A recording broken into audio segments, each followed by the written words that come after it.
मित्रांनो, तर आपण आज बाबळगाव या ठिकाणी प्राकृतिक नर्सरी या ठिकाणी आहोत. तर आपण आज पिंपळाचं बियापासून बीजारोपण कशा पद्धतीने करायचे, त्यासाठी काय पद्धत वापरली जायची आहे ते आपण बघणार आहोत. तर आपण सर्वप्रथम जे पिंपळाचं जे बी आहे ते आपण शेणाच्या पाण्यामध्ये ते ह्याला भिजवून ठेवलेलं आहे.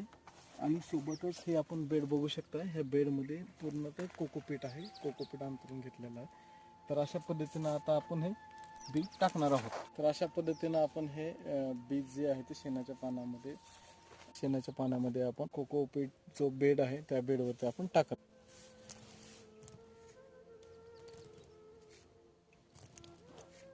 बी दाट होऊन एकमेकाच्या स्पर्धेमध्ये त्याची वाढ होऊन हे बी जळू नये आणि खराब होऊ नये ह्याची खबरदारी घेऊन आपण हे बी आपण स्प्रेड करत आहोत.